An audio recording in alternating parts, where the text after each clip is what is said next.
దేవునికి స్తోత్రమండి. మీ అందరికీ కూడా నా యొక్క హృదయపూర్వకమైన వందనాలు తెలియజేసుకుంటున్నా. చాలా సంతోషం. అందరూ బాగున్నారు కదా!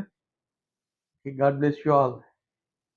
మరొక్కసారి మీ మధ్యకి రావటానికి దేవుడు నాకిచ్చిన అమూల్యమైన, విలువైన సమయాన్ని బట్టి నేను దేవునికి ఎంతో రుణపడి ఉన్నాను. ప్రియులారా, మరి ఈ దినం మనం ఆదికాండం 40వ అధ్యాయం ధ్యానిస్తూనే ఉన్నాం. గతంలో మనం 39వ అధ్యాయం ధ్యానించాం. అందులో ఏంటంటే యోసేపు పొతీఫర్ ఇంటికి రావటం, ఐగుప్తుకి రావటం, అంతేకాకుండా పొతీఫర్ ఇంట్లో ఉండడం, అక్కడ నమ్మకంగా పనిచేయటం, దేవుడు ఆశీర్వదించాడు, దేవుడు తోడుగా ఉన్నాడు అన్నది మనం చూసాం. దేవుడు తోడుగా ఉండుట బట్టి మరి యోసేపుని బట్టి పొతీఫర్ యొక్క పొలం అయితేనేమి, ఇల్లైతే సమస్తము దీవింపబడ్డది, ఆశీర్వదింపబడ్డదని కూడా మనం చూసుకున్నాం. ఇలాగా నమ్మకంగా పనిచేస్తూ మొట్టమొదట ఒక పనివాడిగా చేరి, తర్వాత ఏమో పరిచారకుడిగా చేరి, తర్వాత ఆ ఇంటిపై విచారణకర్తగా కూడా చేరాడు. ఇలాంటి అభివృద్ధిని చూసి సాతానుగాడు ఓర్వలేక ఒక పొతీఫర్ భార్య ద్వారా ఆయన్ని శోధించడానికి ప్రయత్నం చేసినప్పటికీ కూడా ఆ యొక్క పొతీఫర్ భార్య యొక్క శోధన నుంచి పైకొచ్చాడు. కానీ ఆమె నింద వేయడం వలన చెరసాలకు వచ్చాడు. ఇప్పుడు కూడా ఆయన చెరసాలలో ఉన్నాడు. అందుకే 40 అధ్యాయం మొదటి వచనంలో అంటాడు, అటు పిమ్మట అన్నాడు. మొదటి భాగం 1-4 వచనాలు చదువుకొని మనం ప్రార్థన చేసుకుని మనం ముందుకు సాగిపోదామండి.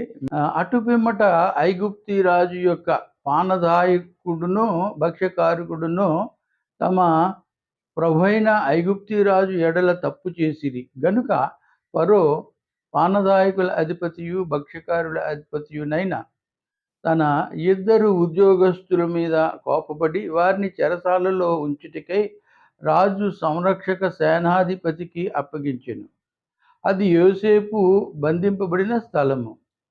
ఆ సేనాధిపతి వారిని యోసేపు వశము చేయగా అతడు వారికి ఉపచారము చేసెను. వారు కొన్ని దినములు కావలిలో నుండిన తరువాత అన్నాడు. కాబట్టి వీళ్ళ ప్రార్థన చేసుకుందాం, మనం ముందుకు సాగిపోదాం. మహోన్నతుడు మమ్మల్ని మిక్కిలిగా ప్రేమించిన పరమ తండ్రి, చదవబడిన లేఖన భాగం ద్వారా మాతోను మాట్లాడండి.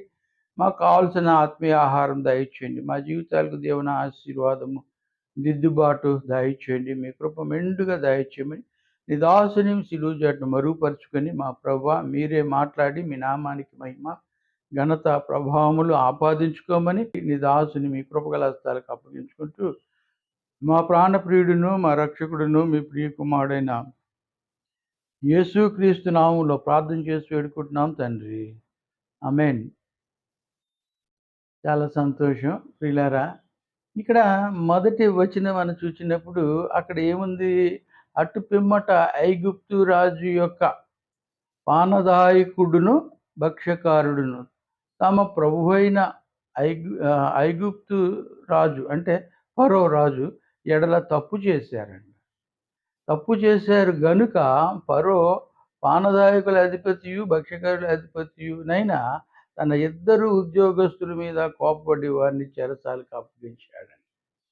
వాళ్ళు తప్పు చేసి చెరసాలకు వచ్చారు. కానీ మన యోసేపు ఏ తప్పు చేయక నింద మోపబడి యొక్క చెరసాలకు వచ్చినట్లుగా మనం చూస్తున్నాం.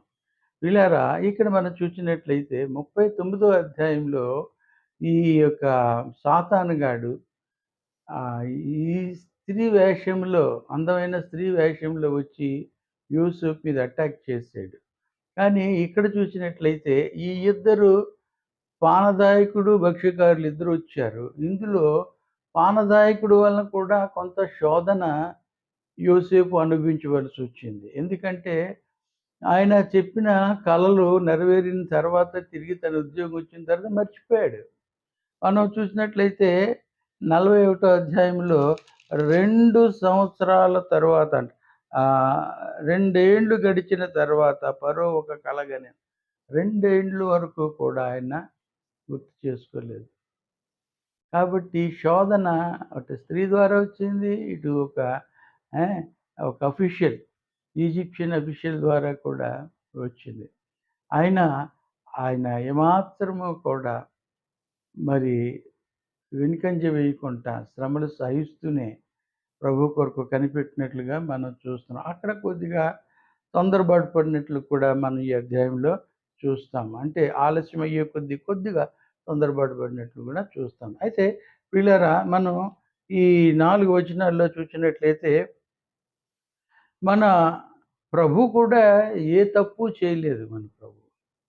ఆయనను ఆయన్ని మత్తయి సువార్త 27, 23లో చూసినట్లయితే అక్కడ వాన్ని సిలువకు అప్పగించారు. పిలాతు అంటాడు, ఏ దుష్కార్యము చేసినట్లుగా నాకు రుజువు కాలేదు అని, వీరిని ఎందుకు సిలువకు అప్పగిస్తున్నారు అని పిలాతే అడుగుతున్నట్టుగా మనం చూస్తూ ఉన్నాం. కాబట్టి ఆయన ఏ దుష్కార్యము చేయకపోయినను ఆయన సిలువకు అప్పగింపబడ్డాడు. ఇక్కడ యోసేపు ఏ తప్పు చేయకపోయినను ఆ దేవుని ఘనపరిచినను తన శీలాన్ని కాపాడుకున్నను మరి చెరసాలకు రావాల్సొచ్చింది. గతంలో మనం చూసినట్లయితే చరిత్రలో మరి గాంధీ, నెల్సన్ మండేలా లాంటి గొప్ప గొప్ప దేశభక్తి కలిగిన వాళ్ళు కూడా ఏ నేరము చేయకపోయినను చెరసాల అనుభవం గుండా వెళ్ళవలసొచ్చింది. చరిత్రలో చెప్పాలంటే ఇంకా చాలా ఉన్నాయి. కాబట్టి ప్రియులారా, మరొక వ్యక్తి కూడా మనం చూస్తాం. జాన్ బనియన్ అన్న అతను కూడా సువార్త ప్రకటించడం వలన ఆయన్ని చెరసాలలో వేశారు. సుమారుగా 12 సంవత్సరాలు చెరసాలలో ఆయన ఉండిపోయాడు. ఆ చెరసాలలో ఉంటుండగానే 'యాత్రికుని ప్రయాణము' 'పిల్గ్రిమ్స్ ప్రోగ్రెస్' అనే ఒక పుస్తకాన్ని రాశాడు. అది చాలా ప్రసిద్ధికి ఎక్కింది పుస్తకం. కాబట్టి మంచి మంచి వాళ్ళే ఈ చెరసాల అనుభవం గుండా వెళ్ళవలసి వస్తుంది. ఇది మన యోసేపు కూడా ఆ మాదిరిగా వెళ్ళాడు.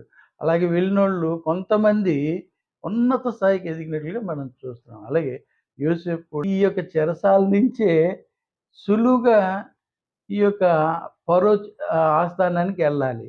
కాబట్టి దేవుని యొక్క ప్రణాళిక ఏ ఖర్చు లేకుండా, ఏ ఇబ్బంది లేకుండా వాళ్ళకు వాళ్ళే పిలిచి ఆయన ఆస్థానానికి నడిపించుకునే స్థితికి దేవుడు ప్రణాళిక చేసి నడిపించినట్లుగా మనం రాను రాను చూడగలం. 41వ అధ్యాయంలోనే మనం ఆ మాట చూస్తాం. అయితే యెహోవా యోసేపునకు తోడైయుండి, దేవుడు తోడై ఉన్నాడు. చెరసాలలో కూడా ఆయన తోడై ఉండి అతని యందు కనికరపడి అతని మీద చెరసాల యొక్క అధిపతికి కటాక్షము కలుగునట్లు చేశాడు. అంటే ఆ ప్రణాళిక, ఆయన ప్రణాళిక కొనసాగుతూ ఉంది జైల్లో కూడా. అయితే ఆ చెరసాల అధిపతి కూడా కనికరం కలిగేటట్టు, అదే కటాక్షం కలిగేటట్టు దేవుడే కనికరం కలిగి ఏర్పాటు చేస్తున్నట్లుగా మనం చూస్తూ ఉన్నాం. కాబట్టి ప్రియులారా, మనం ఇక్కడ గమనించవలసింది ఏంటంటే, ఆయన తన బిడ్డల్ని ఊరికనే ఇడిచిపెట్టడు. ఏదో ఒక తన ప్రణాళిక ఉంటది. ఏదో ఒక దాని వెనుకాల ఏదో ఉంటది. మనకి గ్రహింపుకు రాదు గానీ, కాలం గడిచే కొద్దీ మనకవి అర్థమవుతూ ఉంటది. కాబట్టి కొన్నిసార్లు శ్రమలొచ్చాయి, కష్టాలొచ్చాయి, బాధలొచ్చాయి. ఇటువంటి ఇది నాకే రావాలా అని మనం కొన్నిసార్లు బాధపడతాం. కానీ అలా బాధపడకూడదు. ఎందుకంటే దాని వెనకాల ఇంకేదో ఉంది. ఏదో ప్రణాళిక ఉంది. మరి యోసేపు అన్నలు తిరస్కరించారు. ఎన్నో శ్రమలు, అమ్మివేయబడ్డాడు కదండీ! అక్కడ ఏ దిక్కు దివానం లేదు. చెరసాలలో వేయబడ్డాడు. నీతిగా జీవించినోడికి వచ్చింది.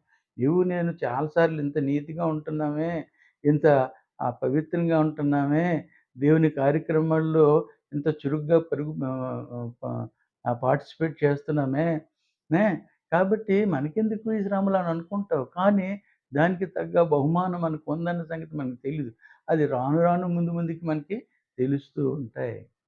నాకు కూడా జీవితంలో అనేక శ్రమలొచ్చాయి.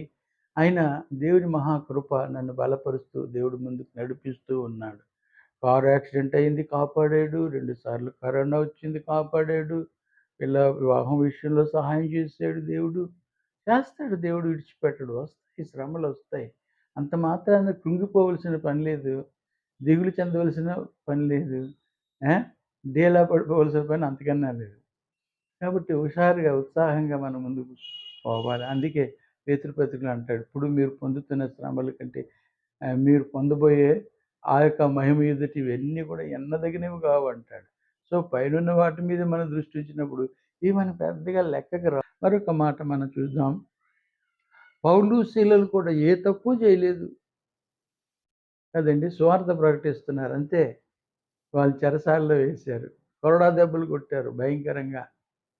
మనం చూస్తాం ఆ జైలరు వారికి గాయాలకి మరి నూనెది రాసి పరిచర్య చేసినట్లు కూడా మనం చూస్తున్నాం. కొన్నిసార్లు ఇప్పుడు ఆ చెరసాల్లో ఇద్దరు తప్పు చేసినోళ్ళు చెరసాల్లో ఉన్నారు. యోసేపు చెరసాల్లో ఉన్నాడు. ఇక్కడ పౌలు, శీలలు కూడా చెరసాల్లో ఉన్నారు. ఆ చుట్టూ కూడా ఎంతోమంది గజదొంగలు ఉండి ఉంటారు కదండీ! ఎంతో మందిని మానభంగం చేసినోళ్ళు ఉంటారు. త్రాగుబోతోళ్ళు ఉంటారు కదండీ! హత్యలు చేసేవాళ్ళు ఉంటారు. రకరకాల మనుషుల మధ్య వారు కూడా చెరసాల్లో ఉండవలసొచ్చింది. అంతవరకు ఎందుకు మన యేసు ప్రభువారే ఇద్దరు దొంగల మధ్య ఆయన సిలువ వేయబడ్డారు కదండీ! కాబట్టి మన జీవితంలో వెళ్ళే కొద్దీ మనం అనేక శ్రమల ద్వారా, అనేక పరిస్థితుల ద్వారా, అనేక రకరకాల మనస్తత్వాలు కలిగిన వారి ద్వారా కూడా మనం వెళ్ళవలసొస్తుంది. కాబట్టి మనం ఏ విషయంలో కూడా భయపడవలసిన పని లేదని ఈ వాక్యం ద్వారా దేవుడు మనల్ని బలపరుస్తూ ఉన్నాడని నేను విశ్వసిస్తూ ఉన్నాను.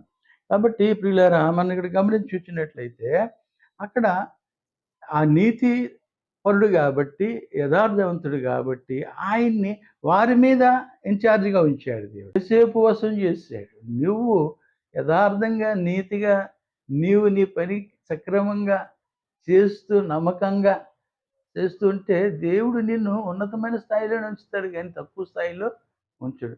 నిన్ను ఆ ద్వితీయోపదేశకాండం 28 అధ్యాయంలో మాట అంటాడు కదా! నిన్ను తలగానే ఉంచుతాను గానీ, తోకగా ఉంచనన్నాడు. కాబట్టి ఆయన వారి మీద కూడా అధిపతిగా ఉన్నాడు. 5-13 వచనాలు చూస్తాము. అందులో మొట్టమొదటిగా 5వ వచనం, మనం 8వ వచనం కూడా చూద్దాం. 5-8 వచనాలు.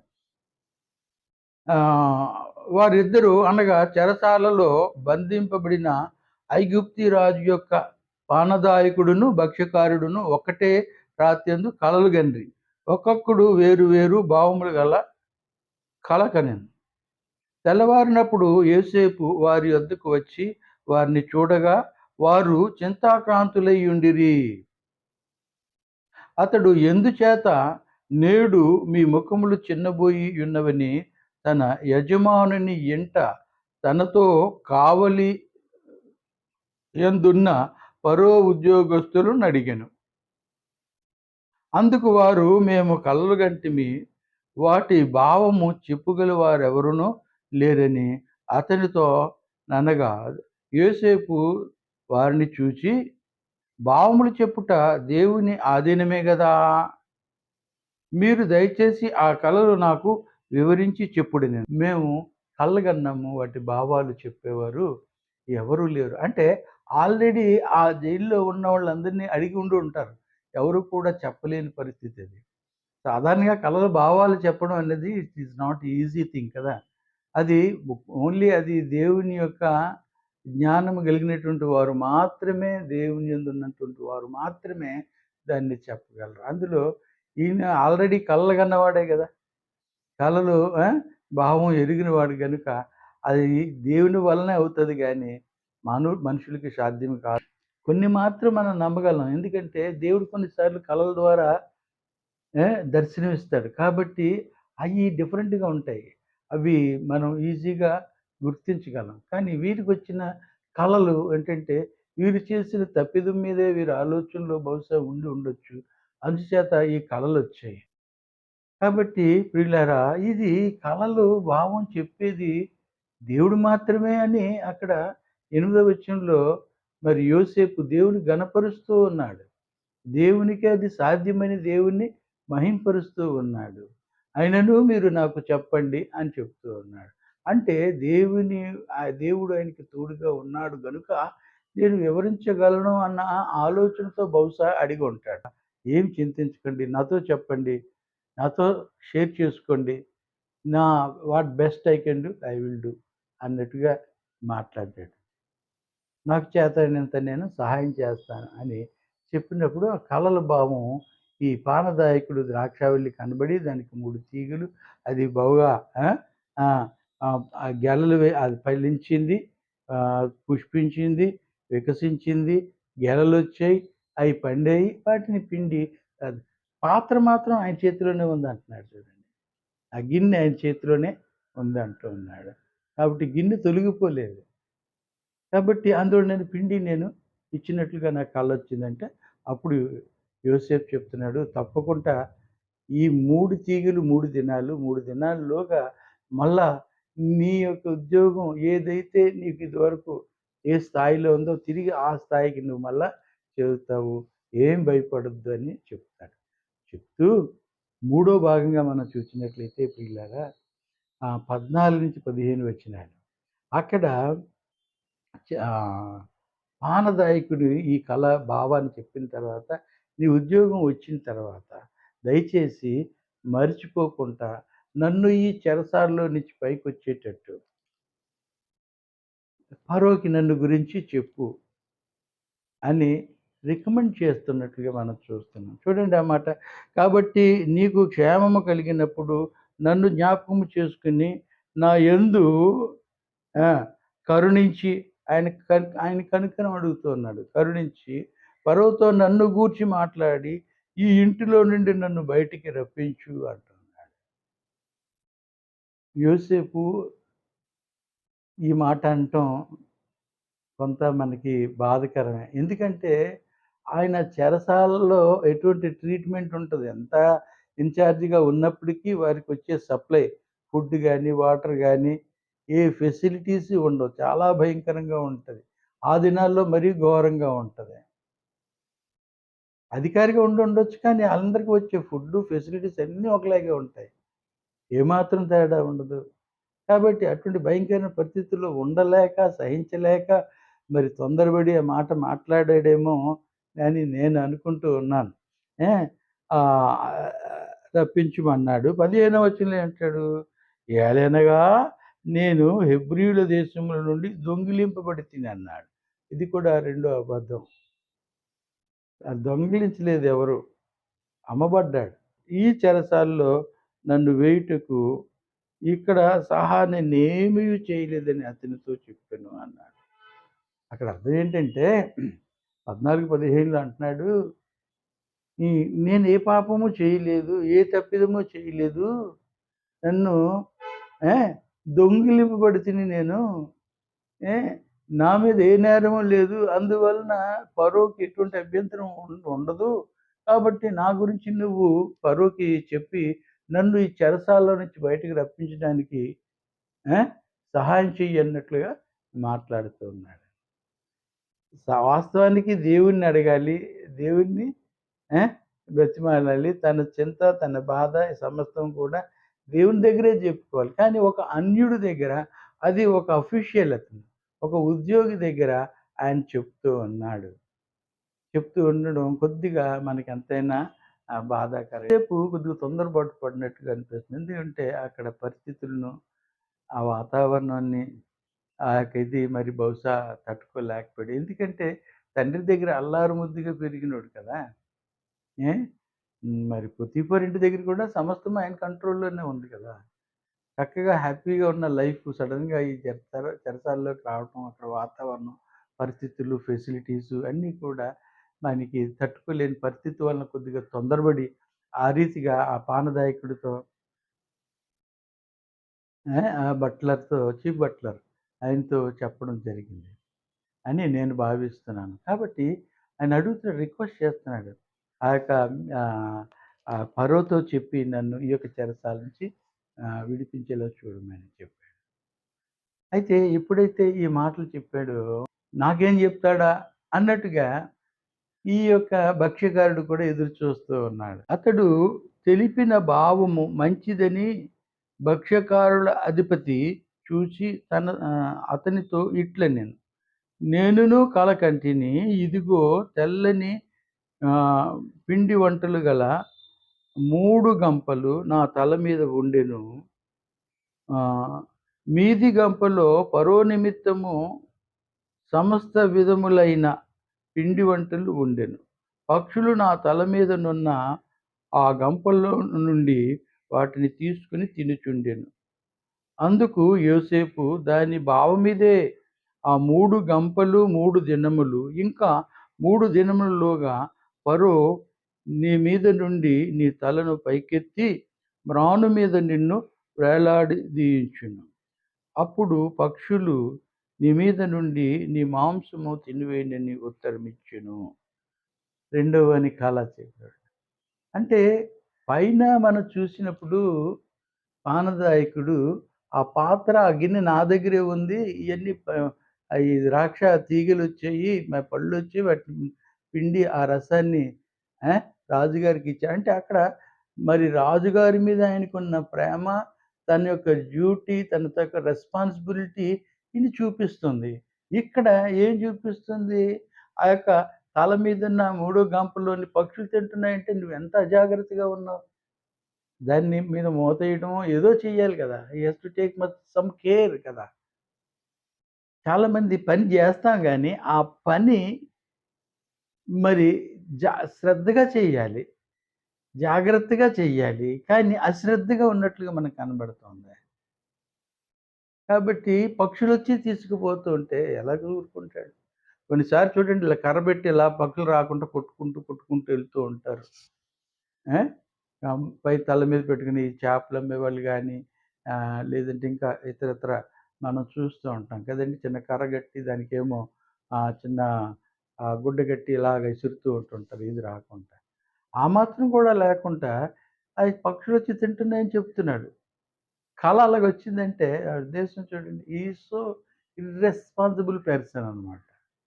వెరీ లేజియస్ట్ పర్సన్ అని చెప్పాలి.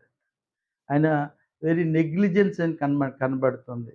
నిర్లక్ష్యత స్వభావము ఆయనలో కనబడుతుంది. కాబట్టే యోసేపు చెప్పాడు, "అయ్యా 3 గంపలు 3 దినాలు, 3 దినాల్లోపు నీ తల మరి వేలాడదీయబడతది" అంటే ఆ దినాల్లో డెత్ పనిష్మెంట్ అంటే డెత్ సెంటెన్స్ ఏంటంటే ఉరివేయటం. చెట్టుకి ఉరివేయటం. మరి చెట్టుకి ఉరివేసి అలాగ వదిలేస్తే చనిపోయిన తర్వాత పక్షులొచ్చి వారిని తింటాయని అంటూ ఉంటారు. ఆ విధంగా. కాబట్టి ఆ విధంగా చెప్పాడన్నమాట. ఇలాగా మనం చూసినట్లయితే 16-19 వచనాలు మనం వారి కలలు, కలల భావాలు మరి యోసేపు వారికి వివరించి చెప్పినట్లుగా మనం చూస్తూ ఉన్నాం. ప్రియులారా అయితే ఇక్కడ మనం గమనించవలసిందేంటంటే, ఈ యొక్క యోసేపు పానదాయకుడిని అడగటం నా గురించి ఫరోకి చెప్పమని చెప్పటం, నేను మంచోడినే నాలో ఏ లోపం లేదని చెప్పటం అన్నది అంతగా సరిగా లేదు. ఎందుకంటే మనకి కీర్తన 118 అధ్యాయంలో చూచినట్లయితే, మనుషులను నమ్ముట కంటే యెహోవాని ఆశ్రయించుట మేలు.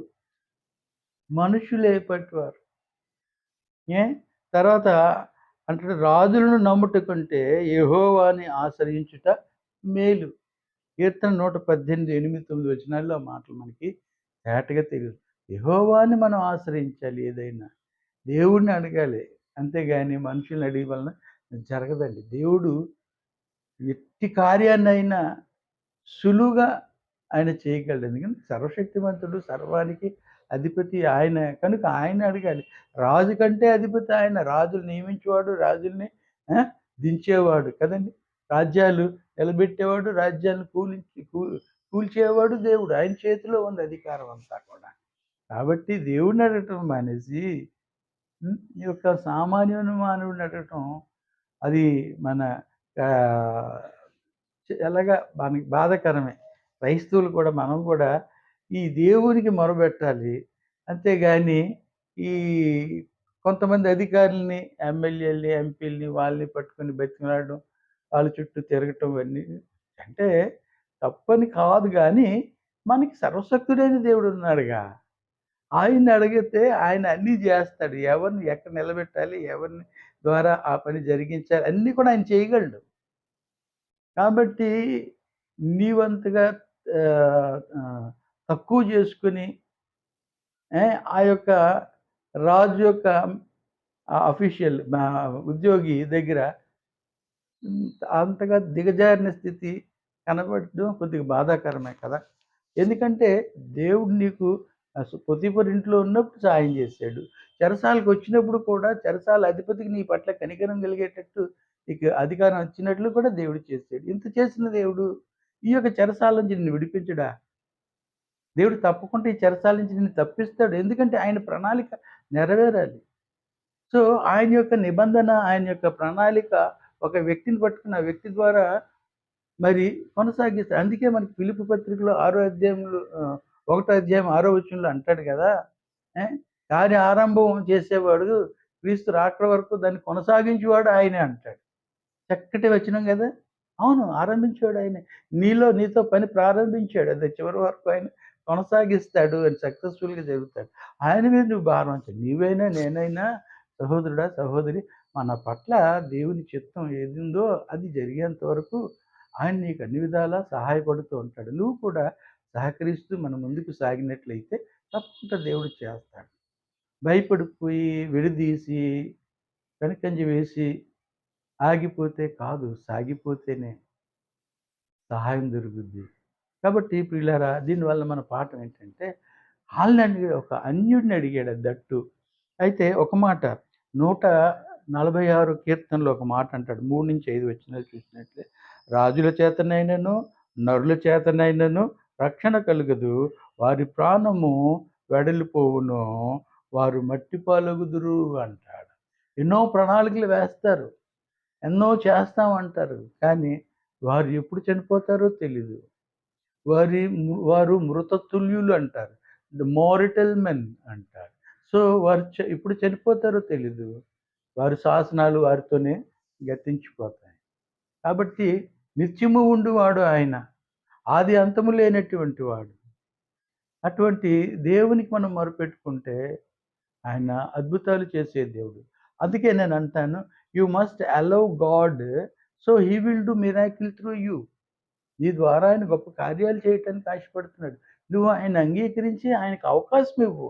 ఆయనకు అవకాశం ఇవ్వకుండా తొందరపడిపోయి వాళ్ళ దగ్గరికి, వీళ్ళ దగ్గరికి వెళ్తాం.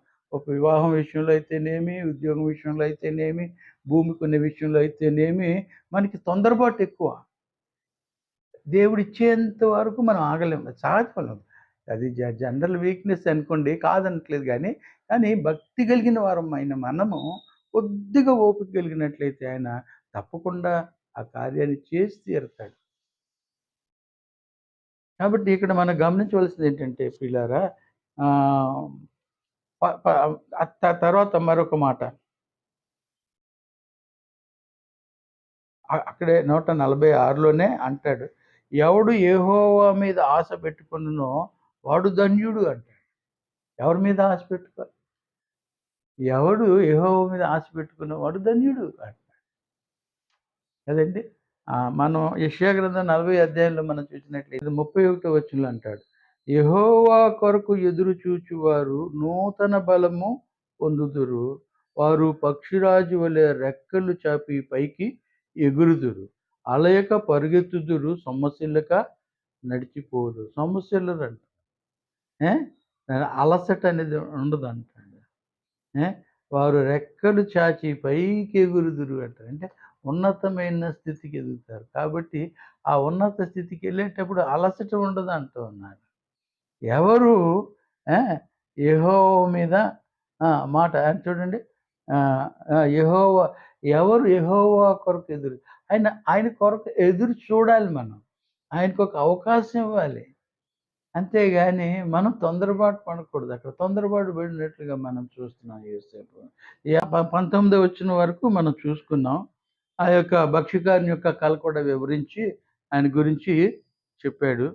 మరి చివరగా చూసినట్లయితే ఐదోదిగా 20 వచనం నుంచి 23. మరి 39 అధ్యాయం కూడా 23 వచనాలే. చివరగా 20-23 వచనము చూసినట్లే అక్కడ అందులో ఏం రాశాడు? మూడవ దినము జరిగినదేమనగా, ఆ దినము ఫరో జన్మదినము గనుక అతడు తన సేవకులకందరికీ విందు చేయించి వారి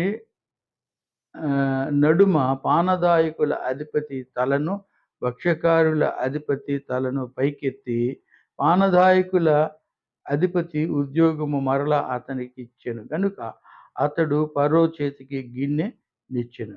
మరియు యోసేపు వారిని తెలిపిన భావము చొప్పున భక్ష్యకారుల అధిపతిని వేలాడదీయించెను.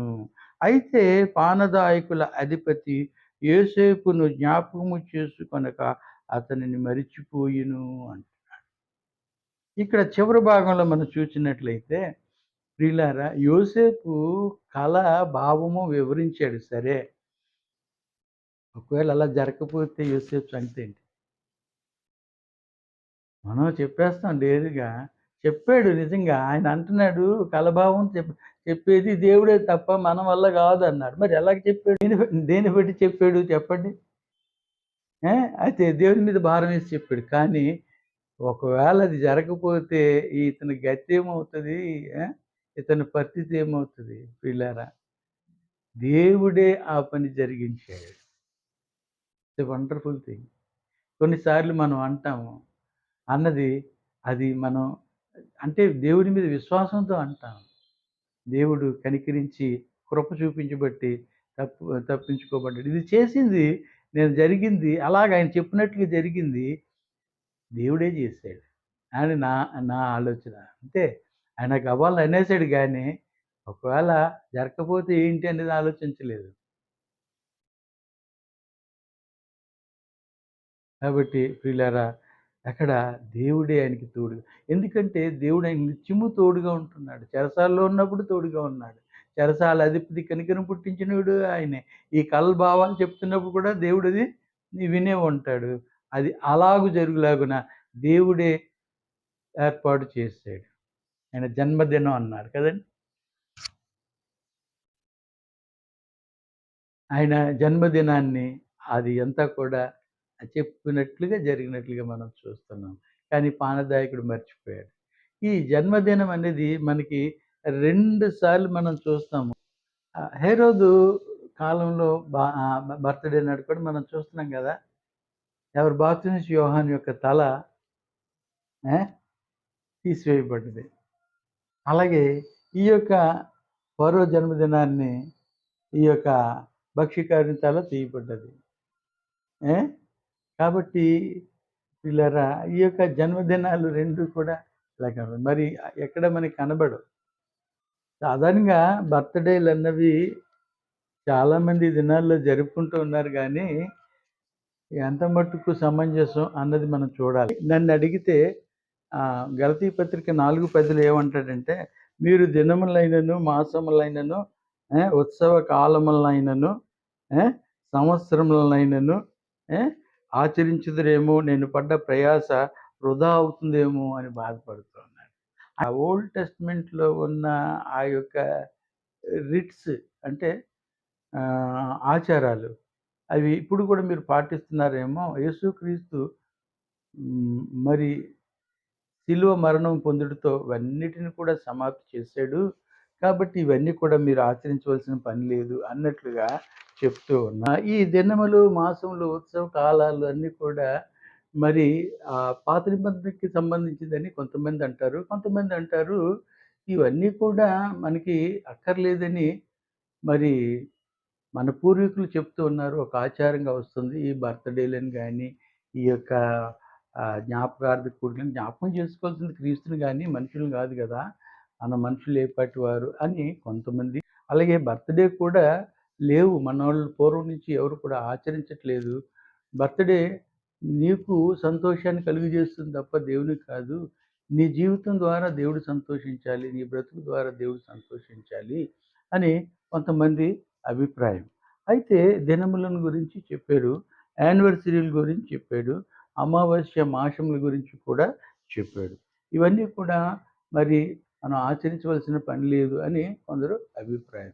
అయితే ప్రియులారా, కొంతమంది ఆలోచించేది ఏంటంటే కొలస్సీ పత్రిక 3:17లో ఏమని ఉంటదంటే, అక్కడ ఏమంటాడంటే, మీరు మాట చేత గాని, క్రియ చేత గాని మీరేమి చేసినా ప్రభువైన యేసుక్రీస్తు ద్వారా దేవునికి కృతజ్ఞతాస్తుతులు చెల్లించుడి. సమస్తము ఆయన పేరట చేయుడి అని.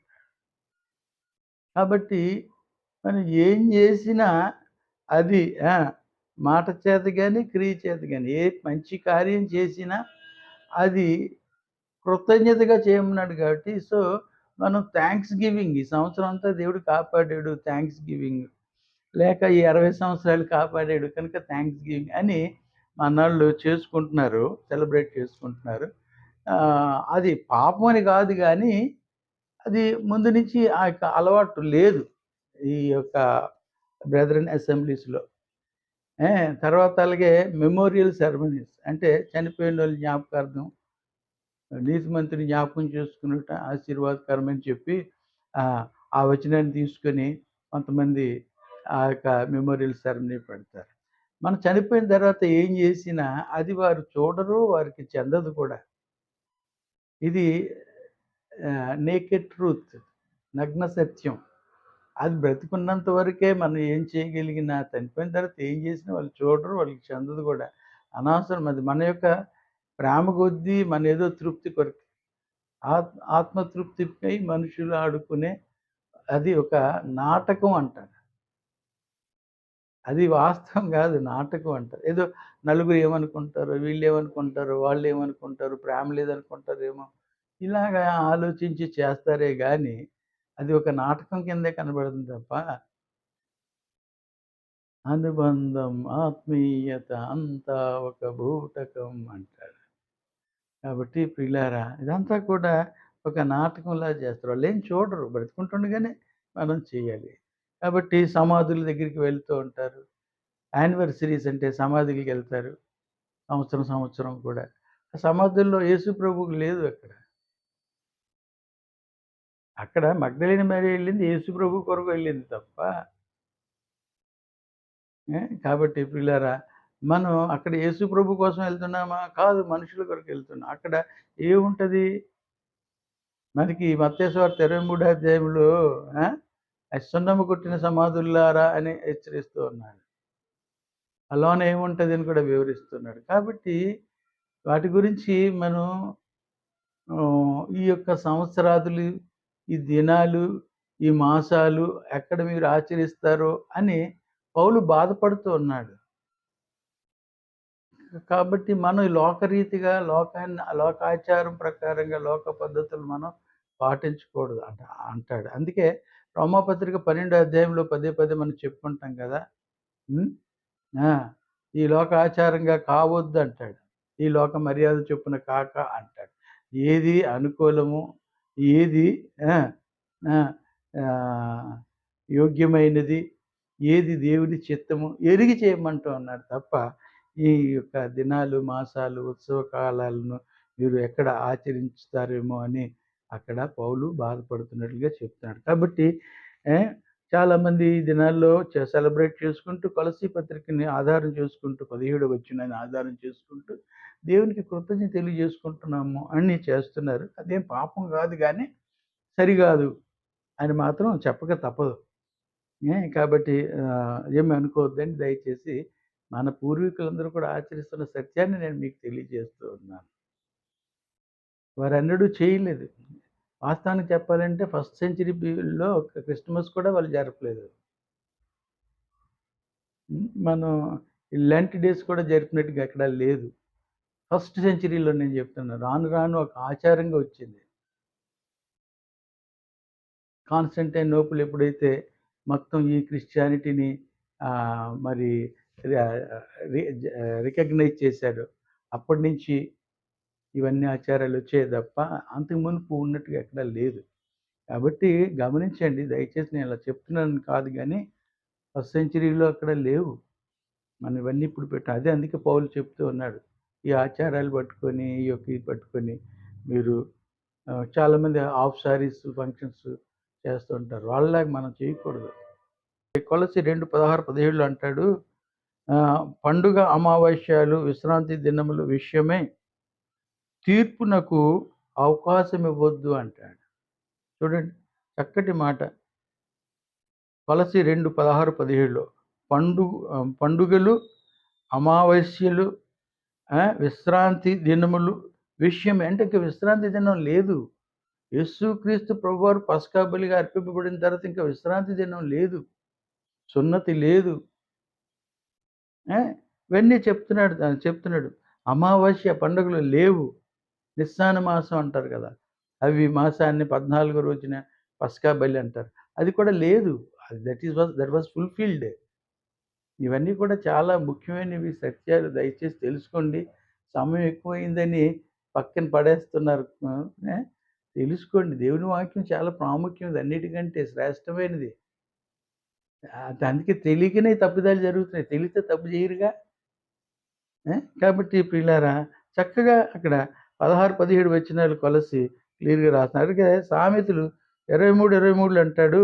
జ్ఞానము కలిగి వివేచన కలిగియుండుడి అంటున్నాడు. జ్ఞానం కలిగి వివేచన అంటే ఏది మంచి, ఏది చెడు అనే కలిగి ఉండుడి అని చెప్తూ ఉన్నాడు. కాబట్టి అక్కడ ఫరో జన్మదినం జరుపుకున్నాడని మనం జరుపుకోవడం కాదు. సామెతల్లో అంటున్నాడు కదా! 23, 23లో జ్ఞానం కలిగి అన్నాడు. ఏ! వివేచన కలిగి యుండుడి అంటున్నాడు. కాబట్టి ప్రియులారా మనం చక్కగా ఏ అలాగే కొలసి 2:16, 17 మరొకసారి ఆహ్, పండుగలు, అమావాస్యలు, విశ్రాంతి దినములు విషయమై ఇతరులకు మీరు తీర్పు తీర్చడానికి అవకాశం ఇవ్వద్దంటున్నాడు. అందుకే జ్ఞానం కలిగి నడుచుకోండి అంటున్నాడు. వివేచన కలిగి నడుచుకోండి అంటున్నాడు. కాబట్టి అది విడిచిపెడదాం. ఇప్పుడేంటంటే చివరిగా చూసినట్లయితే 23వ వచనంలో ఏమంటున్నాడంటే, ఆ పానదాయకుడు మర్చిపోయాడంట. చూడండి మేలు పొందాడు. అంతా బాగుంది. ఆ! అంతా మర్చిపోయాడు. ఈ దినాల్లో మేలు పొందుతారు. మనుషులు మీరా మిమ్మల్ని ఎక్కడో చూసినట్లుందే అంటారు. మేలు పొందుతారు. మేలు పొంది వాళ్ళ వల్లనే పైకొస్తారు. పైకొచ్చి ఏమి ఎరగలేనట్లు నటిస్తూ ఉంటారు. చిన్న ఇంటికి వాసా లెక్క పెడతారండి. ఆ రకం అనమాట. ఈ పానదాయకుడు మర్చిపోయాడు. ఎంత సుఖం వచ్చేసింది. జాబొచ్చేసింది హ్యాపీగా. భార్య బిడ్డలతో ఆనందంగా తిరుగుతున్నాడు. ఏముందింక చాలా హ్యాపీగా ఉంటూ ఉన్నాడు. కాబట్టి మర్చిపోయాడు ఏకంగా. ఈయనేమో అక్కడ బాధపడుతున్నాడు జైల్‌లో. ఏ! ఎంతో సఫర్ అవుతూ ఉన్నాడు. సరైన ఫుడ్ లేక, సరైన సౌఖ్యం లేక, అల్లారు ముద్దుగా పెరిగినటువంటోడు బాధలు పడుతుంటే ఈయన హ్యాపీగా ఉన్నాడు. ఏ! అయితే దేవుడే ఏం చేసాడంటే 41 అధ్యాయంలోని దేవుడే ఈ యొక్క ఫరోకి ఒక కల రప్పించాడు. ఆ కల భావం చెప్పడానికి ఆ స్థానంలో ఎవ్వరు లేరు. అప్పుడు అందరూ కలవరపడుతూ ఉంటుంటే అప్పుడు ఈ గుర్తుకొచ్చాడు యోసేపు. ఎవరికి? పానదాయకుడికి. అయ్యా! అయ్యా! మేము జైల్‌లో ఉన్నప్పుడు ఒక హెబ్రీ యవనస్తుడు ఉండి మా కలల భావాలు చెప్పాడు. ఆ ప్రకారంగా జరిగింది. కాబట్టి ఆయన్ని పిలిపించండయ్యా అంటే 41 14 అంటాడు. ఫరో యోసేపును పిలువనంపెను. కాబట్టి చెరసాలలో నుండి అతన్ని త్వరగా రప్పించి అతడు క్షౌరము చేయించుకొని మంచి బట్టలు చూడండి అక్కడ క్షౌరం అంటే ఒక క్షౌరం లేదు. బట్టలు శుభ్రమైనవి లేవు. బట్టలు కట్టుకొని ఫరో యొద్దకు వచ్చెను అన్నాడు. ఈ విధంగా యోసేపు మరి చెరసాల నుంచి పైకి రావడం. ఈ రావటానికి, ఆ కళ రావటానికి కారణం అంతా కూడా దేవుడే. మరి ఆ కళ భావాన్ని వివరించడం కూడా దేవుడే. అందుకే అంటాడు. 41 అధ్యాయంలో మనం ఆ మాటలు చూద్దామండి. ఏ? అక్కడ కూడా దేవుని అక్కడ ఘనపరుస్తున్నాడు. ఎంత చక్కగా ఘనపరుస్తున్నాడో చూడండి. అది నా వలన కాదు. దేవుడే ఫరోకు క్షేమకరమైన ఉత్తరం ఇచ్చునని ఫరోతో చెప్పాడు. అంటే స్టిల్ దేవుడి మీద ఆధారం. ఆ కళ కూడా భావాన్ని కూడా తెలియజేసి దేవుడే. దేవుడు నా పక్షాన ఉన్నాడు. దేవుడు నాకు తోడుగా ఉన్నాడు అనే విశ్వాసంతోని ఆయన ముందుకు సాగిపోతున్నాడు. మనం యథార్థంగా, నీతిగా, నిజాయితీగా, పవిత్రంగా, పరిశుద్ధంగా ప్రభువు చెప్పినట్లుగా అతని వాక్యానుసారంగా మంచి క్రమంలో సాగినప్పుడు దేవుడు మనకు తోడుగా ఉంటాడు. మనకి అన్ని విధాలా సహాయపడతాడు. దేవుడు నిన్ను విడువను ఎడబాయనన్నాడు. కాబట్టి నీవు రాజుల యొద్దకెళ్ళినప్పుడు ఏం మాట్లాడాలో ఏం భయపడొద్దు. మాట్లాడేవాడు నేనంటాడు. కదండీ! మన మత్తయి సువార్త 10వ అధ్యాయంలో మాట మనం చూస్తున్నాం. కాబట్టి ప్రియులారా ఆధారపడకండి. శ్రమలొస్తాయి, బాధలొస్తాయి, కష్టాలొస్తాయి. చెరసాల గుండా కూడా వెళ్ళవలసొస్తది. అన్నీ వచ్చినా సరే, దేవుడు మనకు తోడుగా ఉన్నాడు. నువ్వెక్కడికెళ్ళినా నేను నీకు తోడుగా ఉంటాను యాకోబు. నిన్ను కాపాడుతానంటూ ఉన్నాడు. కాబట్టి ప్రియ సహోదరుడా, నిన్ను విడువను ఎడబాయనంటూ ఉన్నాడు. ఎవరు మరిచినా నేను మరువను. ఆ పానదాయకుడు మరిచిపోయినా నేను నిన్ను మరువలేదయ్యా. ప్రియులారా, చాలా సంతోషం. దేవుడు మిమ్మల్ని, మీ కుటుంబాలను దీవించుగాక. దేవుని చిత్తమైతే మరొకసారి మనం కలుసుకుందాం.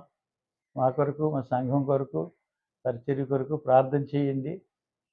మరి మీ కొరకు కూడా మేము ప్రార్థన చేస్తాం. May God bless you all. Thank you very much.